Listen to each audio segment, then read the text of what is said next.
but they contract with the Department of Health Services. And that's where all the work is actually done within that. So nothing's really done with UW, so it's kind of an interesting setup. But just kind of a quick breakdown of what the Department of Health Services look like. So the Department of Health Services is kind of the big umbrella for the state that I work under. And then within that, there's a Division of Public Health. Then under that, the Bureau of Communicable Diseases, and then Communicable Disease Harm Reduction section. And then within that, it just kind of keeps getting narrowed down. There's kind of all these little umbrellas under each of these. The Sexually Transmitted Infections Intervention Unit, and then Disease Intervention Specialists. There are 10 of us around the state. We all work within that unit. So very, very big. Obviously, of course, the Department of Health Services is for the entire state. And all of these areas kind of work across the state too. So there's all these kind of like spin-offs within that, but that is kind of the breakdown of where my position lands. So how did I get here? So you've maybe seen this little like drawing before and other things. So Bachelor's of Science in Community Health Education from UW La Crosse. When I was thinking about schooling or what I wanted to do when I grew up, I figured it'd be like a very straightforward kind of like, okay, like I get done with high school and then you go to college and then you get, your dream job immediately. Then you just like coast and you just do that, until you're retired. But it really looked a lot more like that and still kind of does some days too. So just kind of breaking down what that looks like. So how did I get into public health or reproductive health specifically? So my mom actually worked at what is now Health First all throughout like my childhood into my first year of college. So she worked in reproductive health forever, so it was just something that we were around, had an awareness of, was curious, and so that definitely got me interested in more of that like prevention side of things, understanding and doing education for people that way. Preventive care versus tertiary. So definitely being on like the front end of healthcare was more interesting to me than maybe the back end. So public health, which are for public health nurses, but being more on like the education side, helping people to stay healthy or to get healthy versus maybe like more in like a hospital setting, taking care of people once they're sick. I kind of was figuring out was not necessarily my thing. I wanted to be more on that front side of things. Education and access to accurate information. So accurate information is very important there. Making sure that people are getting that proper education. They're getting medically accurate information. They're not getting, something that they heard from their cousins, sisters, best friends, boyfriends, mom. But making sure people are getting that accurate information and then they're able to make the healthiest decisions for themselves. So not necessarily telling people like, oh, you have to do this, but here are some options. Here are the things that we know. And then they can make the decision for them of what's going to work best for them, for their lifestyle, or whatever their goal is that they're working towards. So that kind of bleeds into then that fully informed decision. So truly believe that once people have kind of all the information that they need that they can make and they want to make those healthier decisions, usually when people are maybe making unhealthy decisions, sometimes they don't have all the facts or they have misinformation. So really wanting to be part of getting people that accurate information and access and knowing different resources as well. Dabbling in public health in high school then, so just some of the things kind of what I maybe did to kind of prepare or knowing that this was kind of the route that I wanted to go. I took a medical terminology class that was offered. I'll just kind of back up and say too, I feel like what we were offered maybe in high school is not maybe nearly as plentiful as it is now of the different options that you all might have to like try different things or look into things. I went to high school in Medford, not far from here, so we had some things that we could do back then, but it wasn't, I don't think, maybe quite as broad as what you all might have access to now. So things that were offered that I could do, like I said, medical terminology class. I did my certified nursing assistant certification, so I did that actually over here at NTC in the summer one year. Job shadowed, so we had like a work apprenticeship that you could do. So I actually did that with a physical therapy office. That seemed kind of interesting, but was not the path for me. Research though, papers, speeches, anything kind of that you got to pick your own topic. I really chose something in public health and most often reproductive health just to kind of grow my own knowledge base where I could. And then outside of high school, I didn't really use that CNA certification until college. I was working in like an assisted living home then, and that just again tried to kind of help confirm that I want to be more on that front end of things, doing that education, helping people find those resources, that side of thing, versus on the backside, kind of doing the care after someone was already maybe sick. So decided on UW La Crosse first, and then the program came second. So actually, my sister, now sister-in-law, she is a few years older than I was. She was at La Crosse and actually found the community health education program, told me about it, and it seemed right in line. Like, I knew kind of what I wanted to do, but I wasn't sure what the words were, what the program might be for that. So very thankful to her for discovering that for us. So yeah, once I got to La Crosse, they had that program, which was perfect, and then just kind of started going down that path of public health or community health education. So as I said, program is community health education. You just declare your program. There wasn't like a competitive way or like competitive application process to get in there. So you just decided that's what you wanted to do, let the people that needed to know that, and then you could enroll in the classes that you needed to work towards that degree. So there were things like environmental health, epidemiology, grant writing, social injustice and public health.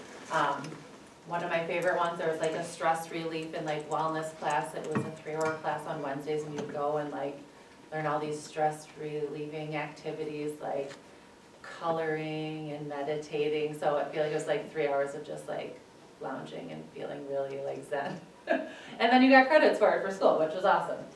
There were sexual health classes, so again, anything kind of around health, but all these different facets. So again, it could be environmental all the way to reproductive health, and kind of everything in between.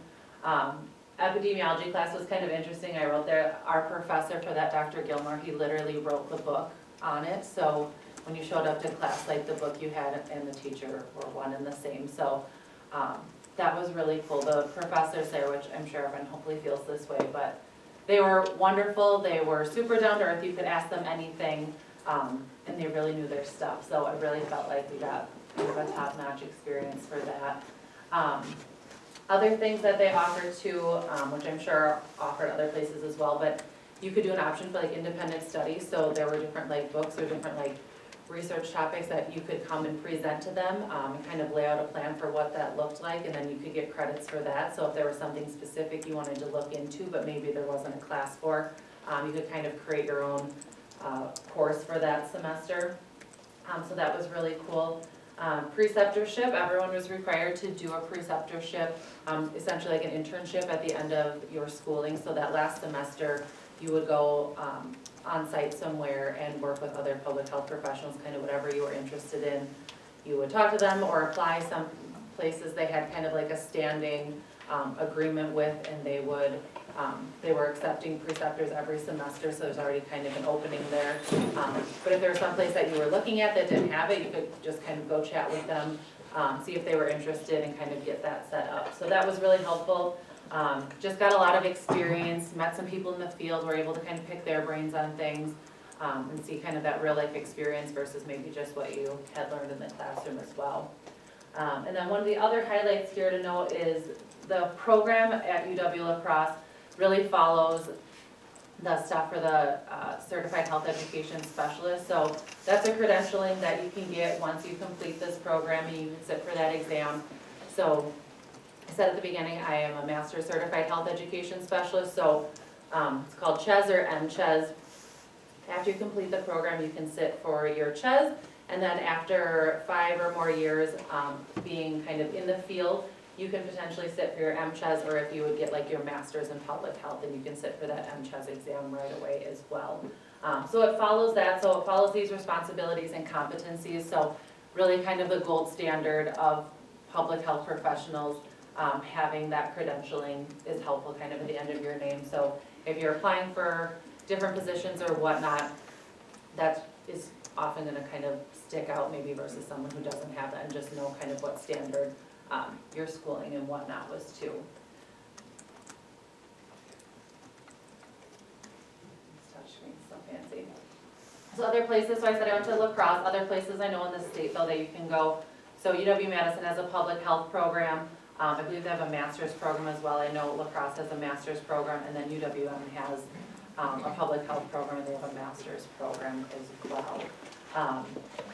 Stevens Point has like a wellness program, so kind of similar to public health. It's a little bit more wellness focus versus maybe true public health. But there is some crossover there too, as kind of an alternative option to that. So, job field, kind of what this looks like. I should note too, as I said, kind of that like squiggly thing, there were a lot of different thoughts and things as you're going through schooling. The classes were great and all of that, but there's just so much, I think, once you like get on a campus and learn of like the different programming. So there were definitely, as sure as I felt, sometimes there were definitely some things I'm like, oh, maybe I want to do this, or this class was really interesting, like for this one semester. But anyway, still just kind of ended up, public health is just kind of where things felt right. A lot of options of what you can do in public health. So I started out in reproductive health. That's kind of where I've always been. It's kind of what my interest has always been in. But there are so many options of what you can do with this, depending on, you know, kind of where your interests lie or what things you're really passionate about. You know, people have family members that are, you know, have been smokers forever and have experienced cancer then maybe or something. So like smoking cessation is something they're really, you know, passionate about. So there's an option there. There's environmental health and, you know, reducing carbon footprints and housing for people. It's not always that traditional like healthcare looking thing. It can look a lot of different ways. So a lot of options. Of course, those larger areas are going to have usually more options just because there's more variety, there's more people with kind of different needs going on versus maybe the more rural areas or smaller towns. True like public health roles there are sometimes kind of limited to maybe their health department. But that just kind of varies. There are some small towns that have a little bit more going on than maybe you would expect. So as I said, for your degree, specifically like for what I did, you can do that CHES or MCHES certification as well. But there's other things that you can do in public health outside of having that four-year degree. So some people have a two-year degree, maybe they have their LPN or licensed practical nursing. That can work for a lot of things too, still in public health. There's some roles that high school diploma, GED is what they're looking for. And people kind of start out in a role and that's maybe what they do right after school. They start out in that and then they grow and they have that experience already in public health that they can continue to kind of, you know, climb the ladder, so to speak, if that's what they're looking to do. So four-year degree, that's the route I went. It worked well for what I was looking to do, but there are a lot of options too that it's not necessarily, oh, if you don't have a four-year degree, you can't work in public health. There's a lot of different options, again, depending on where you want to go, what you want to do, what you're interested in, kind of where you can start out with things and kind of grow from there. For continuing education, specific to like a public health degree, there isn't anything like additional that you need to do. Like nursing has like continuing education credits. Public health in general doesn't have anything specific that you have to keep up on, but there are different like associations or kind of groups that you can be a part of to help keep up on all of that. Is constantly changing, I feel like, in public health. And then as far as like the CHES or MCHES that I was talking about, that does have continuing education that you do need to keep up with. So it's 75 credits over 5 years. So you could do that all in 1 year. You could do that, you know, a little bit at a time, kind of chip away at it. And then depending on what you're doing will determine kind of how many credits you're getting for it. So for example, 1 year I did like a health and education, like a wellness coaching class to get accredited in that. That was 32 credits, so that knocked out a huge chunk of what I needed to do in a small amount of time. Otherwise, there's webinars, sometimes different conferences that you'll go to will have credits that you can apply for and then have that go towards this as well. So there's different ways to get that. It sometimes seems a little daunting, but it actually usually goes pretty quickly and there's a lot of opportunities to do that. Some have a cost, some don't, just depending on what you're looking for. And then the actual like accreditation commission, they have a website that lists a whole bunch of different opportunities for that continuing education credit as well, and lets you know about free ones, ones that you pay for, and kind of different options. You can filter it out by things that you're, you know, looking for more information on, whatever it might be. And then as far as salary, everyone's always interested in that, I feel like. I would say generally, depending on, just because there's so many levels of where you can kind of start, I'd say around $20 an hour is probably the lowest, but kind of average maybe. And then the high end is going to vary so much just depending on what people are looking to do. Are you truly in, you know, like the public sector doing public health work, or are you working more in like a private sector still doing public health? That's gonna change that range as well, so working more for like a nonprofit usually, community organization, sometimes those wages are smaller, they just don't have, you know, the finances maybe to, pay a crazy sum of money, versus some of those for-profits, obviously, they're, making usually more money, and then sometimes they can offer higher wages, depending on what kind of background you have, experience. Again, are you working as, you know, a public health nurse? Are you working as the CEO of an organization, something with public health? So that high end is kind of difficult to gauge, but I would say that's roughly starting out. But that can even vary so much too, just depending on where you're at, what you're doing, and again, what that background looks like as well. So what else was on the past? I said, you know, I thought it would just be maybe kind of streamlined, felt pretty confident in what I wanted to do, but even in the mix of that, considered nursing school 2 different times. So as much as I knew I wanted to be public health, I still thought maybe I still need that nursing degree to kind of pair with it. So many things in the medical field are just very fascinating to me. In addition to my mom working in public health, she had that nursing background as well. So I just like having that knowledge base too. So I did leave lacrosse for like 2 weeks, started nursing school back here at NTC, and then decided like, actually, never mind, that's not what I want to do. Went back before Christmas break ended and jumped back into classes down there. So that was really fun for my parents. They really appreciated that a lot. And then I thought about it one other time after I was completely done with school. I had applied and thought about going back one other time to add on nursing school to my public health degree as well. And then decided I didn't want to do that again either. So I don't know, we'll see, maybe third time's a charm someday, but so far it doesn't seem like that's for me. But nursing does go really well with public health if that's something that you're kind of like interested maybe in both. A lot of my classmates when I was at lacrosse, they got their public health degree and then they went right into nursing school after that. A lot of those courses kind of carried over or kind of helped with that degree of course as well. So there is a place to kind of have that dual degree can be helpful again depending on what people are looking to do.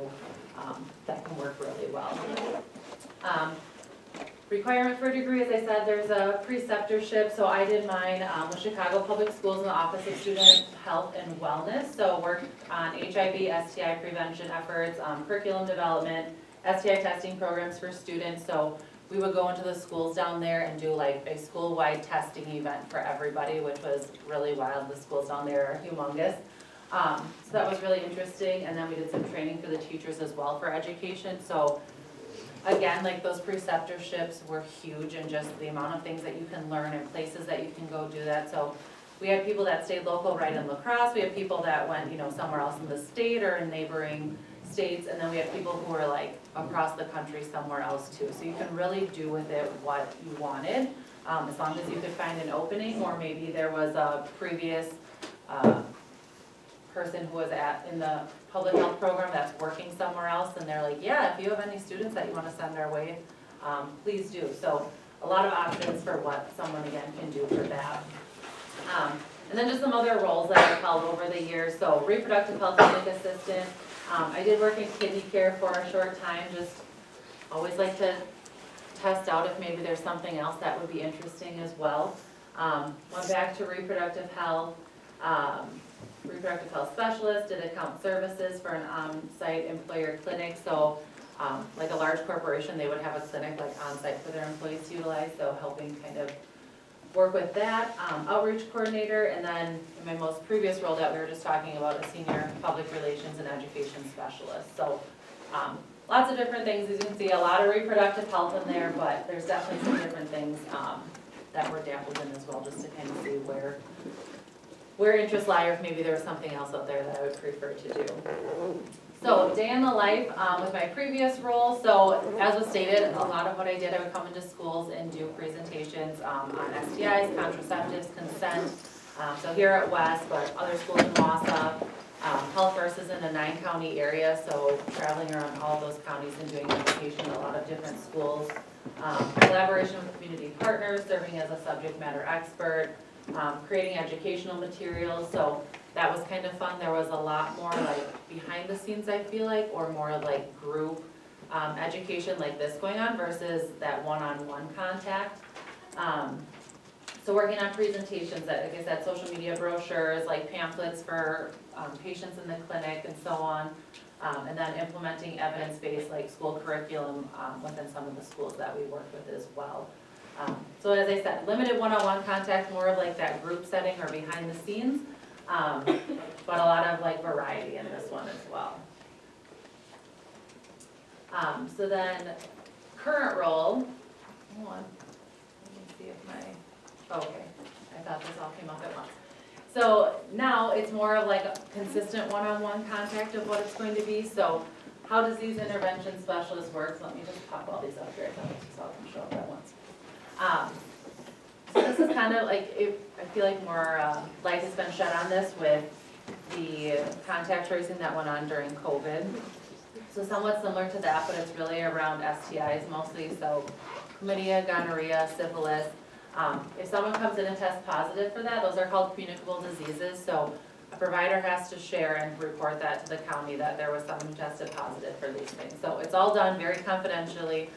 This isn't like broadcast for everyone to know, but it's sent to very specific people that, into a system people have access to, so then they can contact that person, find out if they had any, who their partners might have been within a certain period of time. Then they're going to contact those people that the original patient gave them. So they're going to contact those partners that are also, potentially at risk. Talk to them and do more, again, this is that one-on-one education. So talk to them about testing, about treatment, where they can go for those things, connecting them to those resources. Those people, once they are, referred for testing and treatment, then they're going to hopefully go in, get that testing and treatment. And then they're gonna do some follow-up, and we're gonna make sure that they've gone in, they've gotten that testing or gotten that treatment. And then there might, that might lead to more, contact tracing. This process might start all over again. If they also test positive, did they have additional partners? Did they have additional contacts? Or was there someone in that conversation with them that came up that maybe the other person did mention that you're like, maybe we need to kind of check that out too. So when all this is going on, again, this is all very confidential. So if I call person A over here, I don't say, oh yeah, this person told me that you were a partner for them. It's just, hey, it was brought to our attention that there might have been some exposure, might have been exposed to this, and go through it, and there aren't any names shared. We want to, again, people might be able to guess if they've only had one partner. They're probably going to figure out where that came from, but we specifically aren't going to share any of that information, nor can we share any of that information. So again, it's really meant to reduce that risk, reduce that STI spreading to even more individuals, and making sure that those people aren't reinfecting one another. So if only one person is going in and getting that testing and treatment and their partner isn't, and then they're having any sort of sexual contact again, they're just going to keep passing it back and forth to one another. So we really want to make sure that both parties or all parties are getting tested and getting treated kind of at the same time and not having reinfection go on. Any questions about that at all or anything so far? So a little bit more about public health in Wisconsin. So as I said, DHS, we work across the whole state, so obviously lots of counties within the state. So it's broken up into these 5 regions. So where I work is going to be in this northern region, kind of in this orange color here. So as I said, there's 10 of us around the state, 2 in each region to kind of tackle this.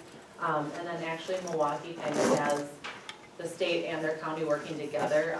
There's just a high rate of STIs going on there. So they have more individuals that are kind of helping out with that at the county level and the state level, working together to do that tracing and that connecting to resources for those folks.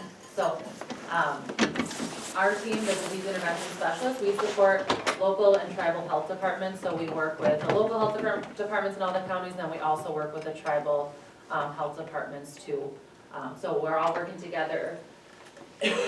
Tribal health departments usually take care of kind of things on their own in their jurisdiction and do the reporting and follow-up, but they can lean on us if there's, say, like an outbreak of something, or they're seeing a high rate, or say, I don't know, if someone was out for an extended period of time or there was an opening, you know, we could kind of step in and help out with that too.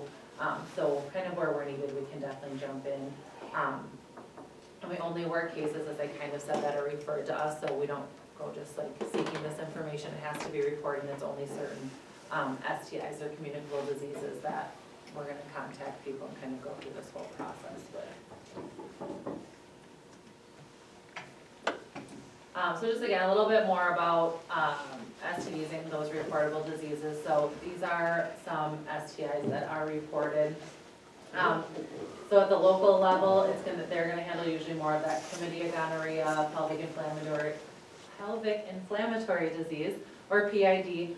Chancroids or other STIs, there's kind of some new ones on the scene, very low rates of that. So usually local health departments are kind of taking care of that on their own. But again, they can lean on us if need be, but then the state staff are usually working more of syphilis, HIV, and then more like tuberculosis, hepatitis C, and different outbreaks. So again, like COVID, something like that, we could jump in and do too with the skill set that we have. Justine, how many people in Wisconsin have HIV/AIDS? Is that a number you know off the top of your head? I feel like we just talked about this the other day, but I can't think of a number offhand, so I don't wanna Okay. throw it out, because I feel like it could be either spot on or totally. Totally way off, sure. It's interesting. It's going down, and so there is PrEP out there now, which maybe some people have seen like commercials or even on the streaming stuff. I feel like I've heard ads for it. Descovy and Truvada. So with PrEP, if people are taking that, if they don't have HIV and they have sex with an HIV infected person, if they've been taking that PrEP medication routinely, then it is highly, highly unlikely, it's like 99% effective, that they would get HIV. So people that are high risk, or if they have multiple sex partners, or if they have a partner who's HIV positive, people who do sex work, different things like that, they're using this medication. So HIV is actually starting to go down.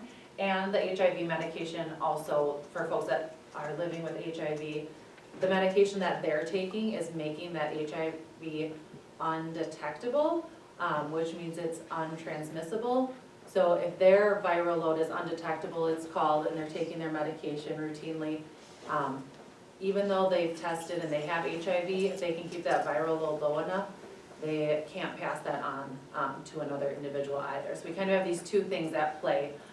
So those rates are going down. Unfortunately, some people, because they're taking PrEP, they're not maybe using condoms to prevent other STIs, so those are continuing to go up and up and up. We've really seen rates rise for chlamydia, gonorrhea, and actually syphilis is like coming back with a vengeance. So doing a lot of work right now actually with syphilis is kind of the big thing. For anybody, of course, it's something you want to make sure, but then congenital syphilis affecting people who are pregnant, and then it can have really terrible effects for baby if that pregnant person isn't treated for that. So it's something that's treatable, curable, but it's definitely spreading, and it's spreading rapidly, so really trying to kind of get a wrangle on that right now is the big thing.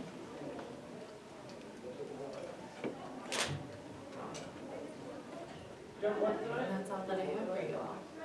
But I'm gonna look up that number, because I think we just talked about that the other day, and I'll just send it to you if I can find it. But I feel like it started to go down, and at least rates of, like pregnancies or like babies being born with HIV is essentially not happening anymore, just with the education that's out there. Like I said, medication that people can take and treatment for that, it's just not something that we really ever see, which is fantastic. So that's definitely, I feel like, again, has been slowing down. But yeah, the other STIs, we've continued to see just an increase year over year, kind of spreading like wildfire right now. Can you go back to that map, that colored map? Yeah. So, which color of that map tends to be highest in, let's say, some of the, STIs? Definitely Milwaukee. Southeastern region. Yeah, so down in the southeast here, this area, Milwaukee in and of itself is kind of a central hub. There's a lot going on there. So what do you see in the counties that have universities? I'd say it's kind of a good spread, and it's kind of interesting thing. So the northern region, especially, I feel like the further north you get, a little less populated. So you think, we were just talking about this a couple weeks ago. So Sawyer County up north, has not had a lot of cases of a lot of things. If they would go a couple of years without seeing like a syphilis case, it wouldn't be unheard of. And then just like how quickly things can spread, they've had, like 24 cases in the last year. So it just, once it goes, it doesn't take long for, it to spread, which is why this work is so important, because if not everyone's getting treated, it just takes one person to kind of get missed in that treatment for it to continue to spread and go from there. So it does, it seems to be a lot centralized in Milwaukee, or even, Dane County where Madison is.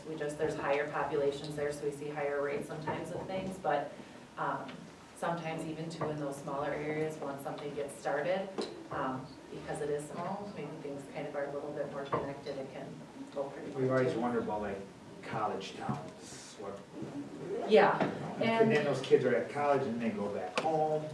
Right, From that and- small area. yeah, and that can play into it too, of where things are getting reported, depending on where they're getting their testing done and who's reporting it. So even though maybe they experienced something at college, but if they got tested back in their hometown, then it might get reported there versus in that college town. So we don't necessarily see like hot spots where all of the colleges are,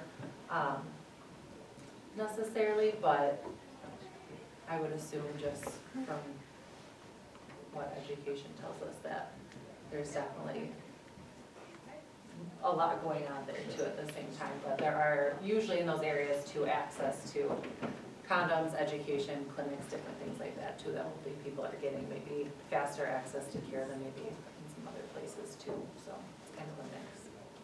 If you guys remember from health too, in fact, that's what we're on this week, in fact, tomorrow, the STIs and the fact that a lot of them are asymptomatic, or a lot of carriers are asymptomatic. So that individual that was at Madison contracted something, they went home, had a relationship with someone else, and it just, they didn't know that they were infected, but they passed it on. So that's why the condom use is, abstinence is obviously the best, but if you are gonna be sexually active, make sure you're wearing a condom. Yes, cannot stress that enough. Most, like pretty much all of them, it's more likely for someone to not have symptoms than to have symptoms.